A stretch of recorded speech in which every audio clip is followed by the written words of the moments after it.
அழகு அழகு அழகு தமிழ்நாடு அழகு. இன்னைக்கு உங்களுக்கு ஒரு எம்எல்ஏ இருக்கிறாங்க.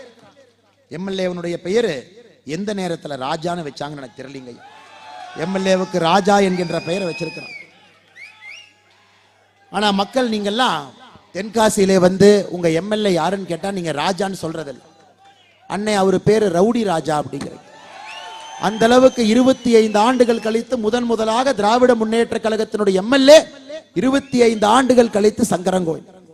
ஐயா இன்னைக்கு நான் சொல்றேன், மீடியா நண்பர்கள் இருக்கிறாங்க, எம்எல்ஏ ஆன பிறகு தென்காசிக்கும் சங்கரன்கோவிலுக்கும் வளர்ச்சி வரல, அவருக்கு எங்கெல்லாம் வளர்ச்சி வந்திருக்குன்னு நான் சொல்றேன். மீடியா நண்பர்கள் குறிச்சு சிந்தாமணியிலிருந்து குற்றாலம் போகக்கூடிய மெயின் ரோட்ல ஒரு தனியார் வங்கி அங்க இருக்கும். அந்த தனியார் வங்கி யார் பில்டிங்ல இருக்குன்னு போய் பார்த்தீங்கன்னா அண்ணனுடைய பினாமி பில்டிங்ல 3 கோடி ரூபாய் அந்த சொத்து. அந்த பில்டிங் ஐயா நேர் எதிராக 4 அடுக்குமாடி இருக்கக்கூடிய ஒரு அபார்ட்மெண்ட் இருக்கும். அதுவும் இந்த எம்எல்ஏவனுடைய சொத்து. 5 அருவி இருக்கக்கூடிய இடத்துல சமீபத்தில் 2 கோடி ரூபாய்க்கு ஒரு கெஸ்ட் ஹவுஸ் வாங்கியிருக்காரு. அதையும் போய் பார்த்துட்டு வாங்க. சுரண்டை போலீஸ் ஸ்டேஷனுக்கு நேர் எதிராவே மாமனார் பேர்ல மாமியார் பேர்ல இப்பதான் சொத்தை வாங்கியிருக்காரு. அதையும் போய் பார்த்துட்டு வாங்க. இன்னைக்கு எம்எல்ஏ அவர்கள் சங்கரன்கோவிலுக்கு வளர்ச்சி கொண்டு வரல, உங்களுடைய குழந்தைகளுக்கு வேலை வாய்ப்பு கொண்டு வரல, உங்களுடைய விவசாய நிலத்திற்கு தண்ணீர் கொண்டு வரல, அவர் சொத்து வாங்கிட்டு இருக்காரு. அது மட்டும் இல்ல, கரிசோறுனா சண்டை, கொடியேத்தனா சண்டை, சாப்பாட்டுக்கு சண்டை, ரோட்டில் மாற்று கட்சிக்காரன் போனா சண்டை. ஒரு ரவுடி எப்படி ரோட்டில் இருப்பாரோ அதுபோல் ஒரு எம்எல்ஏ இன்னைக்கு சங்கரன்கோவில்ல எங்கே பார்த்தாலும் கூட மக்களை அடிப்பது உதைப்பது என்ற ஒரு எம்எல்ஏ ராஜா அவங்க இருக்கிறாங்க. இதை சகோதரிகள் இருக்கும் பொழுது இதை நான் பேச வேண்டாம் என்று நினைத்தேன்.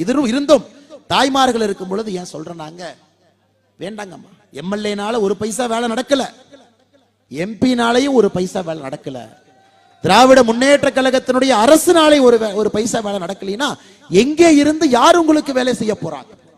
எம்எல்ஏ சரியில்லை, இருக்கக்கூடிய எம்பி சரியில்லை, மாநில அரசு சரியில்லை, தென்காசிக்கு எதுவும் நடக்கவில்லை என்றால் நீங்கள் மோடியை நம்ப வேண்டிய காலம் இது, வேற வழி இல்லைங்க. நம்ம 2024 பாராளுமன்ற தேர்தலில் நம்முடைய பாரத பிரதமர் நரேந்திர மோடி அவர்களை மட்டும்தான் நம்பி தென்காசி பாராளுமன்றத்தில் இருக்கக்கூடிய சகோதர சகோதரிகள் நீங்கள் வாக்களிக்க வேண்டும் என்கின்ற கட்டாயம் உங்க எல்லாத்துக்கும் இருக்கு.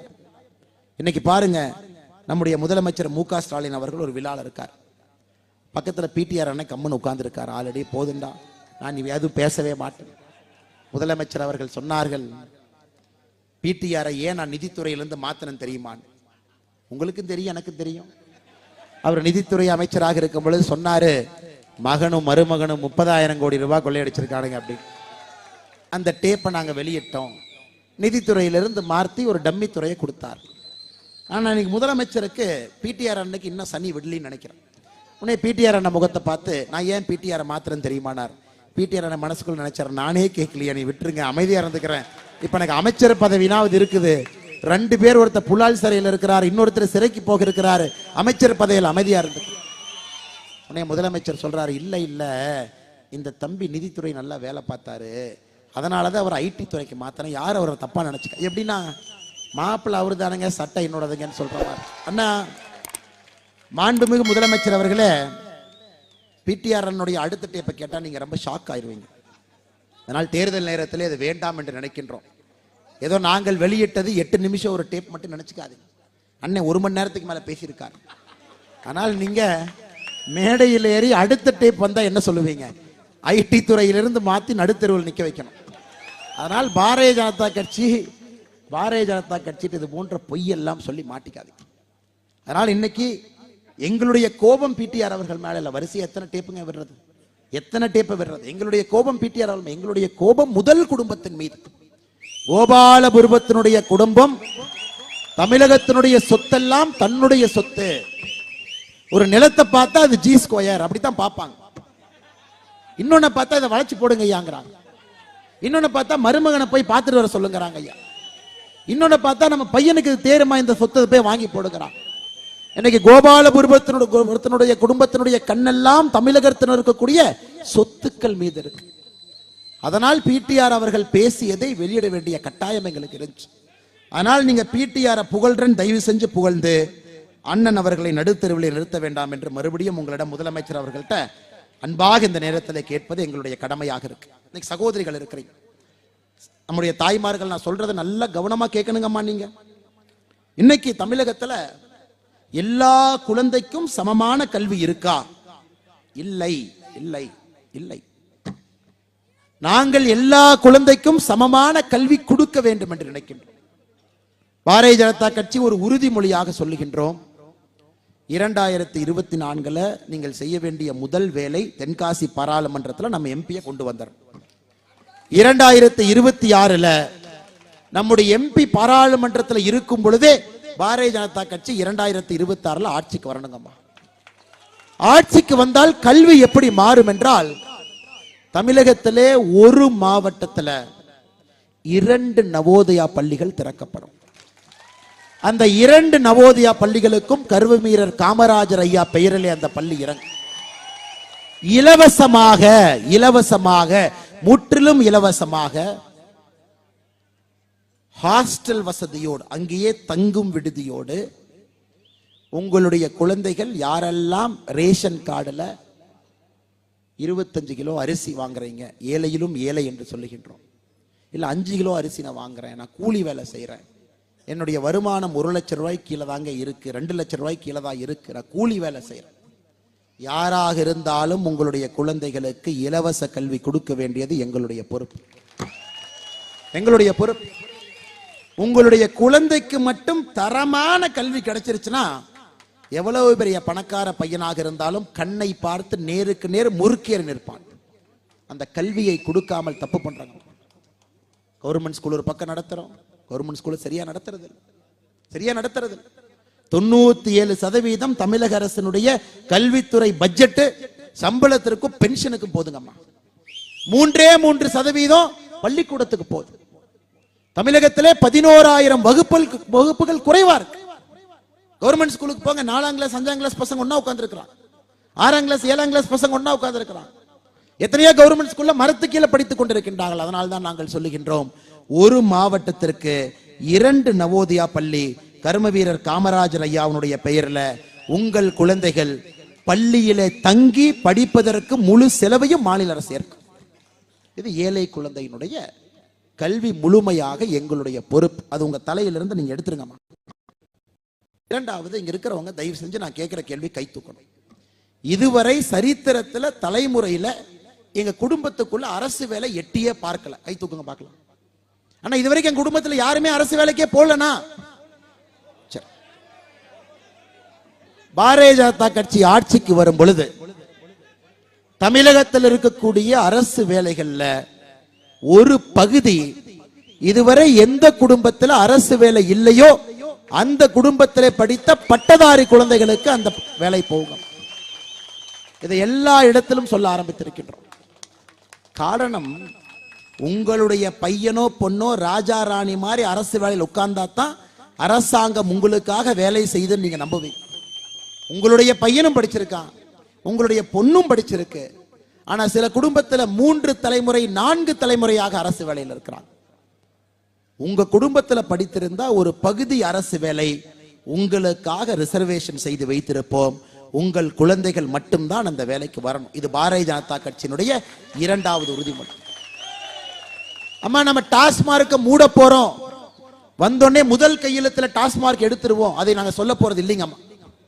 ஆட்சிக்கு வந்தவுடன் பாரதிய ஜனதா கட்சி முதல் ஆண்டுல 33% டாஸ்மார்க்கை எடுத்துருவோம். 2வது ஆண்டுல அடுத்த 33%, 3வது ஆண்டு முடியும் பொழுது 100% டாஸ்மார்க் தமிழகத்தில் காணாம போயிடும்.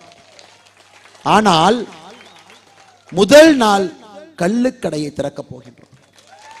ஏன்னா யாரையும் போய் நீங்க குடிக்காதீங்கன்னு வாயை போய் பொத்த முடியாதுங்க. ஜனநாயகம் இது, ஜனநாயகம் இது. இது ஒரு சர்வதிகார நாடு இல்லைங்க. வாயை பொத்தி யாரும் குடிக்காதீங்க நம்ம சொல்றதுக்கு அனுமதி இல்லை. நாம சொல்றது டிஆர் பாலுனுடைய ரசாயன சாராயத்தை குடிக்காதீங்கன்னு நாங்க சொல்றோம். ஜெகத் ரட்சகன் அவருடைய சாராய ஆலையிலே தயார் செய்யப்பட்ட ரசாயன சாராயத்தை டாஸ்மாக்ல வாங்கி கொடுக்காதீங்கன்னு சொல்றோம். டாஸ்மார்க் வேண்டாம். 2 நாளைக்கு முன்னாடி மா சுப்பிரமணியன் பஞ்சு முட்டாயை தமிழ்நாட்டில் தடை பண்ணார். பஞ்சு முட்டாய் எதுக்கியா பஞ்சு முட்டாயை தடை பண்றீங்கன்னா, பஞ்சு முட்டாய் சாப்பிட்டா கேன்சர் வரும், புற்றுநோய் வரும். சரிண்ணே, நல்லதுதான். உங்களுடைய ஆய்வில் பஞ்சு மிட்டாய் சாப்பிட்டா புற்றுநோய் வரும்னா தடை பண்ணுங்க, நாங்கள் ஆதரவு கொடுக்குறோம். அப்ப டாஸ்மார்க்ல போய் குடிச்சா அதனா டானிக்கா? அதை ஏன் தடை பண்ணாம தமிழக அரசு நடத்தி கொண்டிருக்கிறது? பஞ்சு மிட்டாய் காரங்களுக்கு ஒரு நியாயம், டாஸ்மார்க்ல வரக்கூடிய சரக்குக்கு ஒரு நியாயம். இதாங்க நம்ம தமிழக அரசு இப்படித்தான் இருக்கு. 3 ஆண்டுகளிலே தமிழகத்தினுடைய மொத்த டாஸ்மார்க்கையும் இழுத்து மூடி பூட்டி விட்டு அங்கே வேலை செய்பவர்கள் இன்னொரு இடத்துக்கு வேலை செய்ய போவாங்க. கள்ளுக்கடைகள்லாம் திறக்கப்பட்டு யாரெல்லாம் பனைமரம் வச்சிருக்கிறீங்களோ, அம்மா நீங்க 10 பனைமரம் வச்சிருக்கிறீங்கன்னா, தென்னைமரம் 10 வச்சிருக்கிறீங்கன்னா ஒரு குழந்தைக்கு சமம். அந்த 10 பனைமரமும் 10 தென்னை மரமும் உங்க வாழ்க்கையை பார்த்துக்கும். எங்கேயும் போய் நீங்க ஆட்டி அதை எல்லாம் ஒரு கிராமத்திலும் குழுக்களை அமைத்து பாரதிய ஜனதா கட்சி நாங்கள் செய்ய போறோம். முதல் நாள் பாரதிய ஜனதா கட்சி ஆட்சிக்கு வரும் பொழுது இந்து அறநிலைத்துறை இருக்காது சகோதர சகோதரி. கிராம கோவில்களாக இருக்கட்டும், பெரும் கோவிலாக இருக்கட்டும், மக்களுடைய கைக்கு திரும்ப கொடுக்கப்படும். அவங்கள வேலையில், அரசுக்கு வேலையில். இஸ்லாமிய சகோதரர்கள் உங்க மாஸ்க நல்லா நீங்களே நடத்துங்க. கிறிஸ்துவ சகோதர சகோதரிகள் உங்க சர்ச்சை தேவாலயத்தை நீங்களே நடத்துங்க. இந்து சகோதர சகோதரிகள் நம்முடைய கோவில்களை நீங்களே நடத்துங்கள் என்பது பாரதிய ஜனதா கட்சியினுடைய வேலையாக இருக்கும் சகோதர சகோதரிகள். இது எல்லாம் நம்ம எல்லா இடத்துலையும் பேச ஆரம்பிச்சிட்டாங்க. இது பாரதிய ஜனதா கட்சி இதற்காக வர வேண்டும். தமிழகத்திலே புதிய ஒரு அரசியல் மாற்றத்தை கொடுக்க வேண்டும். அதையெல்லாம் தாண்டி இன்னைக்கு பாருங்கம்மா, 2 மொழி, தமிழ் மொழி, ஆங்கில மொழி குழந்தைங்க படிக்கிறாங்க. திமுக நடத்தக்கூடிய கான்வென்ட்டுக்கு போனீங்கன்னா 3 மொழி, தமிழ் மொழி, ஆங்கில மொழி, ஹிந்தி மொழி. திமுக நடத்தக்கூடிய கான்வென்ட்ல பிரெஞ்சு மொழி, ஜெர்மன் மொழி சொல்லி கொடுக்கிறாங்க. இன்னைக்கு பாரதிய ஜனதா கட்சி தெளிவாக இருக்கின்றோம். பாரதிய ஜனதா கட்சி ஆட்சிக்கு வரும் பொழுது தமிழ் மொழி, ஆங்கில மொழி கட்டாயமா படிக்கணும், மார்க் இருக்கு. 3வது மொழியா நீங்க என்ன படிக்கிறீங்களோ உங்க இஷ்டத்துக்கு அதை படிங்க. உங்களுக்கு கன்னடம் வேணுமா, உங்களுக்கு ஹிந்தி வேணுமா, உங்களுக்கு தெலுங்கு வேணுமா, உங்களுக்கு என்ன வேணுமோ, மலையாளம் வேணுமா படிங்க, அதுக்கு ஆசிரியர் இருப்பார். ஒரு அயல்நாட்டு மொழியும் படிங்க, அதுக்கெல்லாம் மார்க்கெல்லாம் கிடையாது. அயல்நாட்டு மொழிக்கெல்லாம் மார்க் படிங்க. மொழி படிக்க படிக்க ஆளுமை. குழந்தைகள் தென்காசியில மட்டும் இருக்கக்கூடாதுங்க, இந்தியாவை தாண்டி போகணும். இவங்க 2 மொழி. இன்னைக்கு முதலமைச்சர் அவரே தமிழ்நாட்டை தாண்டி போனோம்னா ஒரு இன்டர்பிரட்டருக்கு 500 ரூபாய் கொடுத்து கூட்டிட்டு போறார். என்னையா சொல்றான் கேட்டு சொல்லியா? முதலமைச்சருடைய நிலைமை என்னன்னா, டெல்லி போனா வேற மொழியில பேசுவாங்கன்னு டிஆர் பாலுவை கூட்டிட்டு போறார். இல்ல கொடுமை என்னன்னா, டிஆர் பாலுக்கே ஹிந்தி தெரியாது. இல்ல கொடுமை என்னன்னா, டிஆர் பாலு இன்னும் 2 அசிஸ்டன்ட் கூட்டிட்டு போறாங்க. திமுக காரங்க 50 வருஷமா ஏமாந்தது ஹிந்தியிலிருந்து தமிழ் மொழிபெயர்ப்புல இத்தனை பேர் டெல்லியில் உட்கார்ந்து ஏமாத்திக்கிட்டு இருக்காங்க. அதனால் சகோதர சகோதரிகளே, மொழி என்பது நம்முடைய குழந்தைகளுக்கு எவ்வளவு தெரியுதோ அவ்வளவு ஆளுமையாக அவர்கள் வருவாங்க. நான் இன்னைக்கு 5 மொழி பேசுறேங்கம்மா, 3 மொழி தெரியும், 2 மொழி கற்றுக்கொண்டிருக்கின்றேன். காரணம், நம்முடைய அறிவை இன்னும் பெரிதுபடுத்தும், புதிய கலாச்சாரத்தை பார்க்க வேண்டும், புதிய புத்தகங்களை படிக்கணும். ஆனா எத்தனை மொழிகள் படித்தாலும் நம்முடைய தாய்மொழி தமிழ் மொழி முதன்மையானது. உண்டாசு கவிஞர் சுப்பிரமணிய பாரதி சொன்னாங்க, யாமறிந்த மொழிகளிலே தமிழ் மொழி போல் இனிதாவது எங்கும் இல்லை. எப்ப சொன்னாங்க? ஒரு தமிழ் மொழியை படிச்சுட்டு சொல்ல, 14 மொழியை படித்துவிட்டு, பிரெஞ்சு படித்துவிட்டு, லத்தீன் படித்துவிட்டு, 14 மொழியை படித்துவிட்டு மகாகவி பாரதி சொன்னான், என்னுடைய தாய்மொழி போல் எந்த மொழியும் இல்லை. இன்னைக்கு நம்முடைய குழந்தைகள் ஒரு மொழியை படிப்பதற்கு கூட தமிழ்நாட்டில் தடுக்கிறான். தென்காசியில தாண்டி போனா பக்கத்துல ஒரு மலையாளம் பேசினா கேரளாக்காரன் மதிக்கத்தாங்க போறான். ஏன் சேச்சி, ஏன் சேட்டா, ஒரு கட்டஞ்சாய் கொடுன்னு கேட்டா, ஒரு மலையாளத்தை கேட்டா நல்லா தாங்க இருக்கும், பக்கத்துல தானே இருக்கும். அதனால அது எப்படி பேசுவது என்று தெரிவதில் தப்பு இல்லைங்களே, அதை இவர்கள் தடுத்து கொண்டிருக்கின்றார்கள். அதை எல்லாம் பாரதிய ஜனதா கட்சி 2026 உடைத்து காட்டும் சகோதர சகோதரிகளை. இன்னைக்கு நம்முடைய விவசாய பெருமக்கள் இங்க இருக்கிறீங்க. ஐயா, யாருக்கெல்லாம் 6000 ரூபாய் வருது கை தூக்குங்க. விவசாய கௌரவ நிதி மோடி ஐயா அக்கௌண்ட்டுக்கு 6000 ரூபாய் அனுப்புறாங்க. பாரதிய ஜனதா கட்சி ஆளுகின்ற மாநிலத்துல, பக்கத்துல கர்நாடகா மாநிலத்துல பாரதிய ஜனதா கட்சி ஆளுகின்ற பொழுது விவசாய பெருமக்களுக்கு அங்கே 10,000 ரூபாய், அதாவது 6000 ரூபாய் மத்திய அரசு, 4000 ரூபாய் மாநில அரசு. பாரதிய ஜனதா கட்சி ஆட்சிக்கு வரும் பொழுது 6000 ரூபாய் பெறக்கூடிய விவசாயிகளுக்கு 15,000 ரூபாய் உங்களுக்கு வரும். 15,000. 6000 ரூபாய் மோடி கொடுப்பாருங்க, அப்படின்னா அதிகப்படுத்துவாரு. 9,000 ரூபாய் நாம் கொடுப்போம். எதற்கு பிஜேபி வேண்டாங்கிறாங்க ஐயா? இவ்வளவு விஷயம் உங்க முன்னாடி நான் படிக்கிறேன், நீங்க சொல்லுங்க, உங்களுக்கு பிஜேபி வேணுமா வேண்டாமான்னு சொல்லுங்க. இத்தனையும் நடக்க வேண்டும். கல்வியை மாற்ற வேண்டும், சுகாதாரத்தை கொண்டு வர வேண்டும், குழந்தைகளை ஒரு அற்புதமான சமுதாயத்திலே படைக்க வேண்டும், ஆளுமைகளாக மாற்ற வேண்டும். விவசாயத்தை பெருக்க வேண்டும், நீர் மேலாண்மை உயர்த்த வேண்டும், கலாச்சாரத்தை மையப்புள்ளியாக வைக்க வேண்டும். இதைத்தான் நான் படிச்சுட்டு இருக்கிறேன். இதற்கு பாரதிய ஜனதா கட்சி வேண்டாம் என்று சொல்லக்கூடிய முதலமைச்சரை நீங்க வேண்டாம்னு சொல்லுங்க. 2024 வேண்டாம் என்று சொல்லுங்கள், 2026 வேண்டாம் என்று சொல்லுங்கள். ஐயா, நான் சொல்வதும் மோடி கேரண்டி தான். இது பிஜேபி தமிழ்நாடு கேரண்டி இல்லைங்க ஐயா. நான் சொல்வது அனைத்தும் மோடி அவர்களுடைய கேரண்டி. எப்படி இந்தியாவிற்கு மோடி அவர்கள் கேரண்டி கொடுக்கிறாங்களோ, தமிழகத்திற்கு மோடி அவர்களுடைய கேரண்டியை நீங்க கேட்கத்தான் போறீங்க, பார்க்கத்தான் போறீர்கள். இதையெல்லாம் பாரதிய ஜனதா கட்சி நிச்சயமாக செய்யத்தான் போகிறது. அதில் எந்த ஒரு சந்தேகமும் உங்களுக்கு வேண்டாம். சகோதர சகோதரிகள், உங்களுடைய நேரத்தை அதிகமாக எடுத்துக்கொண்டால் அது பெரும் தவறாக மாறிவிடும். இன்னைக்கு சங்கரன் கோவில் இருக்கக்கூடிய சங்கரநாராயணன் கோயில் 1000 ஆண்டுகள் பழமையான கோவிலுங்க. கடைசியாக இந்த கோவில்ல எப்ப திருப்பணிகள் நடந்தது பாத்தீங்கன்னா 1959. நம்ப முடியுதுங்களா? 1959 கடைசியாக சங்கரன் கோவில் இருக்கக்கூடிய சங்கரநாராயண பெருமானுக்கு கடைசியாக திருப்பணி நடந்தது 1959. 2008 வெள்ளை அடித்து விட்டு திருப்பணி என்று சொன்னார். திருநூறு பூசுவான் கேள்விப்பட்டிருக்கீங்களா ஐயா? இந்த சினிமால சொல்லுவான், இந்த திமுக காரன் நம்பாத விபூதி அடிச்சிருவான் அப்படின்னு. 2008 உங்க ஊர்ல இருக்கக்கூடிய சங்கரன் கோவிலுக்கு வெள்ளை அடித்து விட்டு திருப்பணி. இன்னைக்கு மறுபடியும் இருக்கக்கூடிய சிவனும் பார்வதியும் பார்த்து கொண்டு அமர்ந்திருக்கின்றார். நாங்க இந்து அறநிலைத்துறை வேண்டாம் என்று சொல்வதே இதுக்கு தாங்க.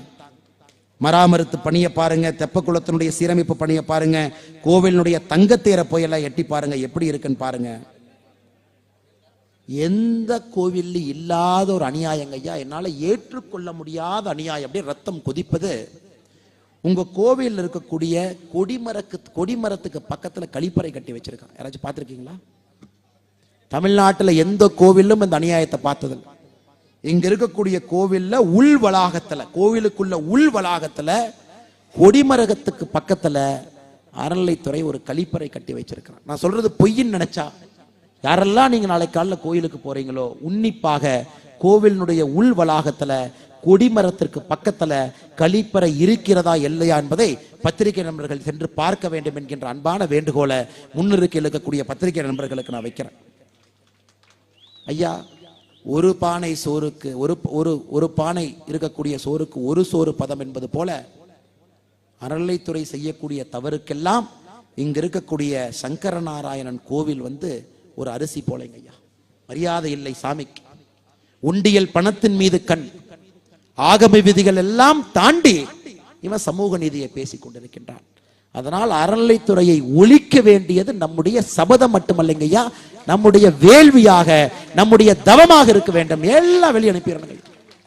எனக்கு சில பேர் பார்த்தீங்கன்னா பங்காளி கட்சி நண்பர்கள் என்னை பத்தி என்ன சொல்றாங்கன்னா, அந்த அண்ணாமலையை பாரு பூச்சாண்டி மாதிரி இருக்கான், கொஞ்சம் தாடி அதிகமாக வளர்ந்து போச்சுங்க ஐயா, யாத்திரையில எல்லாம் நடந்து கொண்டிருக்கின்றோம், வேள்வியாக நடக்கும்.